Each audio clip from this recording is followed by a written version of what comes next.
Hello everyone, welcome to study SM education.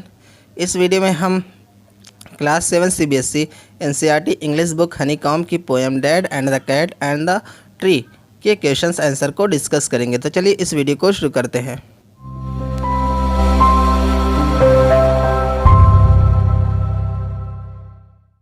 जैसे इस poem का फर्स्ट क्वेश्चन है, why was dad sure he wouldn't fall. मतलब यहाँ पे इस पोएम में जो डैड हैं वो इतने श्योर क्यों हैं कि वो गिरेंगे नहीं। तो इसका आंसर क्या हो जाएगा, dad was sure he wouldn't fall because he thought himself as a climber and climbing on trees was a child's play for him. क्योंकि डैड श्योर थे कि वो गिरेंगे नहीं, because he thought himself as a climber, क्योंकि उन्होंने सोचा कि उन्होंने अपने आप को एक क्लाइंबर सोचा। एंड क्लाइंबिंग ऑन ट्रीज, और पेड़ पर चढ़ना, was a child's play for him, उनके लिए एक बच्चे का खेल है। तो इसलिए डैड इतने श्योर थे कि वो गिरेंगे नहीं। उसके बाद हमारा सेकंड क्वेश्चन है, which phrase in the poem expresses dad self confidence best. मतलब इस पोएम का कौन सा ऐसा फ्रेज है जो डैड के सेल्फ कॉन्फिडेंस को सबसे अच्छी तरीके से एक्सप्रेस करता है। एक्सप्रेस का मतलब क्या होता है, व्यक्त करना, बताना, और सेल्फ कॉन्फिडेंस का मतलब क्या होता है, आत्मविश्वास।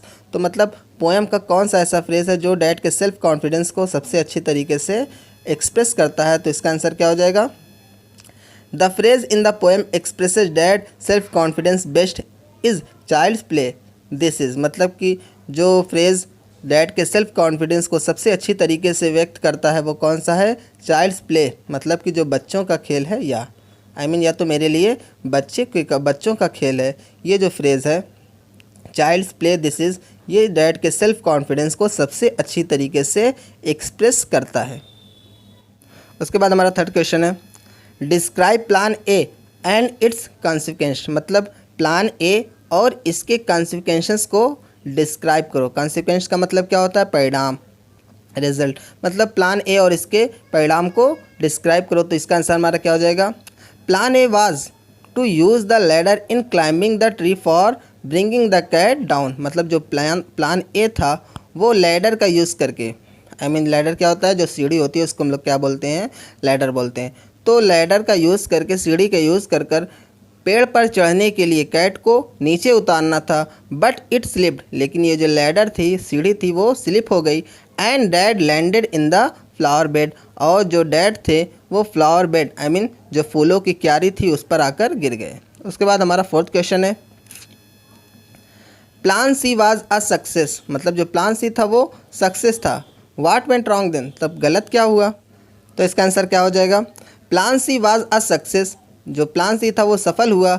As dad successfully jumped on the tree, क्योंकि जो डैड थे वो सक्सेसफुली सफलतापूर्वक ट्री पर जंप कर गए, कूद गए।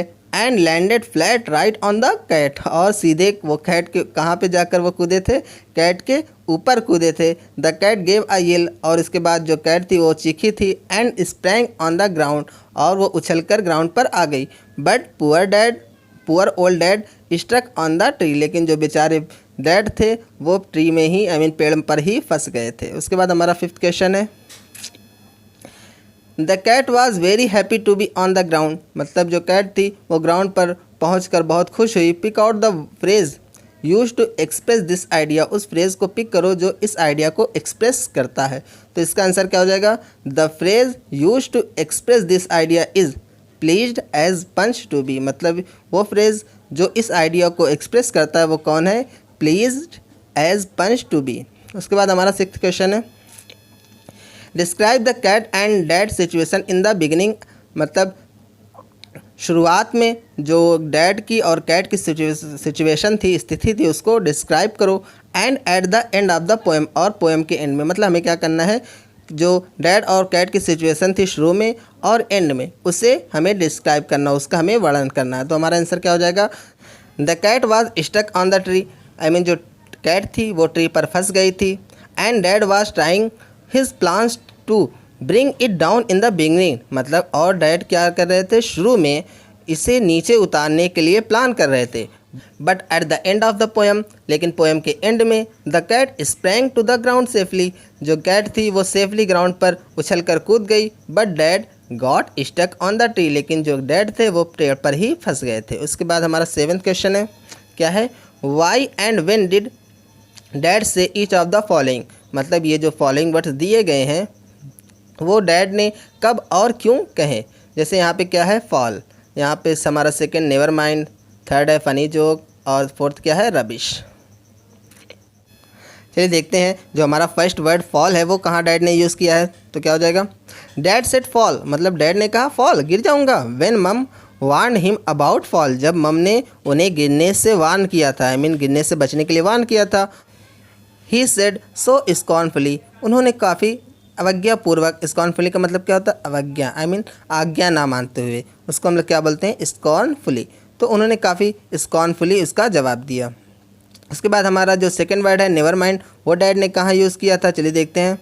Dad said never mind when he fall from the ladder due to slip for the first time, जो डैड ने नेवर माइंड कहा, कब कहा था, जब वो लैडर से गिर गए थे। किस लिए गिरे थे, due to slip for the first time, पहली बार फिसलने की वजह से, आई मीन जो लैडर थी, सीढ़ी थी, वो फिसल गई थी। तो डैड ने कहा नेवर माइंड, आई मीन कोई बात नहीं। He said so to make clear that everything is all right, मतलब उन्होंने ऐसा इसलिए कहा था ताकि वो क्लियर कर सकें कि सब कुछ ठीक है। उसके बाद जो हमारा थर्ड वर्ड है वो क्या है, फ़नी जोक। तो चलिए देखते हैं कि फ़नी जोक को डैड ने कब यूज़ किया था।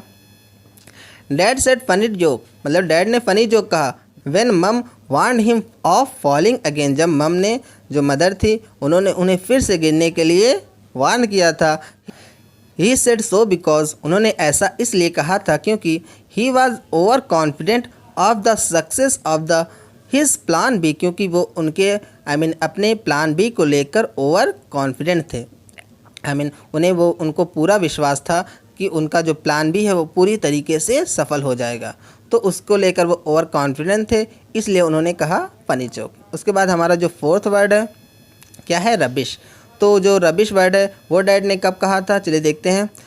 Dad said rubbish when mum asked him to stop else he will break his neck after his plan B failed, मतलब डैड ने रबिश कहा जब मॉम ने उनसे रुकने के लिए कहा। क्यों रुकने के लिए कहा था, जब उनका जो प्लान बी था वो फेल हो गया था और उन्होंने कहा रुक जाओ, कहीं ऐसा ना हो कि तुम अपनी गर्दन ही तोड़ लो।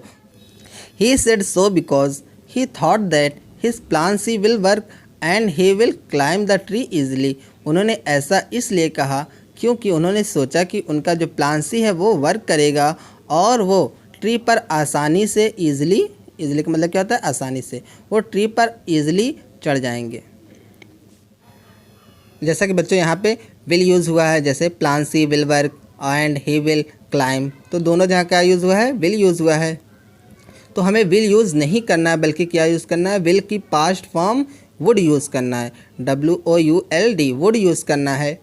ऐसा इसलिए क्योंकि ये जितनी भी पास्ट बातें हैं वो किसकी हैं, पास्ट की बातें हैं, और हम जानते हैं कि पास्ट में जो विल की पास्ट फॉर्म क्या होती है, वुड होती है। तो विल, यहाँ पे विल हम यूज़ नहीं करेंगे, बल्कि क्या यूज़ करेंगे, वुड यूज़ करेंगे। और यहाँ पे एक चीज़ और है, जैसे जो हमारा सेकंड है डैड से नेवर, इसमें लास्ट में क्या है, एवरीथिंग इज़ ऑल राइट, यहाँ पे इज़ यूज़ हुआ है, ये भी पास्ट की बात है।